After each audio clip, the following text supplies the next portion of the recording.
शिव पुराण श्री रुद्र संहिता पंचम खंड अध्याय 41वां तुलसी द्वारा विष्णु जी को शाप।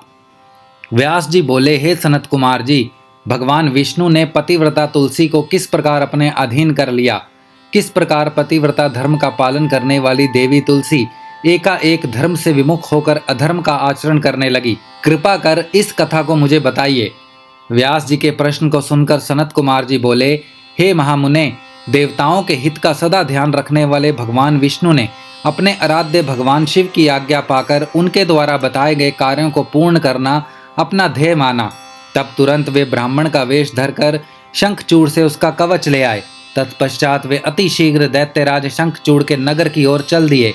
भगवान विष्णु ने दैतेंद्र के नगर के समीप पहुंचने से पहले ही अपना रूप बदल लिया। उन्होंने शंखचूड़ का रूप धारण कर लिया। फिर वे देवी तुलसी के पास पहुंचे। अपने पति शंखचूड़ को सामने पाकर देवी तुलसी फूली नहीं समाई, वह उनके गले से लग गई। उनकी आंखों से अश्रुधारा बही जा रही थी। उसने अपने स्वामी को सिंहासन पर बैठाकर उनके चरणों को धोया और युद्ध का समाचार पूछा। शंखचूड़ का रूप धारण किए हुए भगवान विष्णु बोले, हे प्रिय, युद्ध के मध्य में ही ब्रह्मा जी ने मेरे और भगवान शिव के बीच संधि करा दी, इसीलिए मैं वापस आ गया हूँ। भगवान शिव भी वापस कैलाश पर्वत पर चले गए हैं। यह कहकर उन्होंने देवी तुलसी की जिज्ञासा को शांत कर दिया। तत्पश्चात शंखचूड़ भगवान विष्णु तुलसी के साथ आनंद पूर्वक रमण करने लगे, परंतु झूठ की हांडी रोज नहीं चढ़ती। एक दिन देवी तुलसी को ज्ञात हुआ कि उनके साथ रमण करने वाला पुरुष उनका पति शंखचूड़ नहीं बल्कि कोई और है। यह पता चलते ही देवी तुलसी आत्मग्लानि से भर उठी। उन्हें स्वयं से घृणा होने लगी। वह क्रोध से वेश बदले श्री विष्णु पर फूट पड़ी। उन्होंने श्री विष्णु से पूछा, तू कौन है? मुझे सच सच बता, क्यों तूने मुझ जैसी पतिव्रता स्त्री का पतिव्रत धर्म नष्ट कर दिया?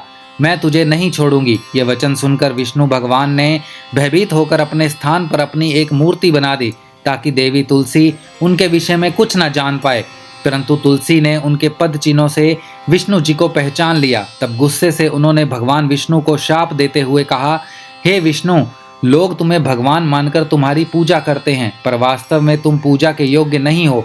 तुम तो सिर्फ पत्थर हो। तुम्हारे मन में दया भाव नाम की कोई वस्तु नहीं है। तुमने मेरे सतीत्व को भंग किया है और मेरे पति शंखचूड़ को मार डाला है। इसीलिए मैं तुम्हें शाप देती हूँ कि तुम आज अभी से पत्थर के हो जाओ।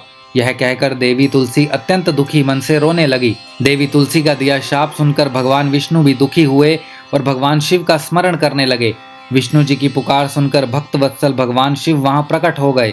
उन्हें देखकर देवी तुलसी और विष्णु जी ने हाथ जोड़कर प्रणाम किया। तब वे देवी तुलसी को समझाने लगे। उन्होंने तुलसी को समझाया कि देवी तुलसी, यह तो पूर्व निश्चित था। शंखचूड़ को मिले शाप के फलस्वरूप उसका जन्म दानव कुल में हुआ और इसी कारण उसे मेरे हाथों से मृत्यु प्राप्त हुई है। देवी, तुम्हारी मनोस्थिति मैं समझ सकता हूँ, परंतु यह संसार नश्वर है, अतः तुम अपने द्वारा की गई तपस्या का फल लो और इस शरीर को त्याग दो। मेरे आशीर्वाद के फल स्वरूप तुम्हें दिव्य देह की प्राप्ति होगी। तुम्हारी श्री हरि में विशेष प्रीति होगी।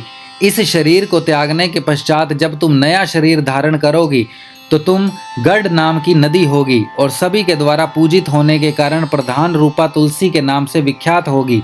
चाहे स्वर्ग हो या पाताल या फिर पृथ्वी, तुम वनस्पतियों में श्रेष्ठ होगी और श्री हरि की विशेष कृपा सदा तुम पर रहेगी। तुमने जो श्री हरि को शाप दिया है वह भी अवश्य पूरा होगा। गंडकी के तट पर सदा भगवान विष्णु भी पाषाण रूप में स्थित होंगे। तेज दांतों वाले अनेक कीड़े उस शिला को छेद छेद कर उसमें चक्र बना देंगे। उस शिला को इस जगत में शालिग्राम के नाम से प्रसिद्धि मिलेगी। यह कहकर भगवान शिव अंतर्ध्यान हो गए। तत्पश्चात देवी तुलसी ने अपना शरीर त्याग दिया और गंडकी नदी बन गई। तब श्री विष्णु ने भी उस नदी के तट पर पाषाण के रूप में निवास किया।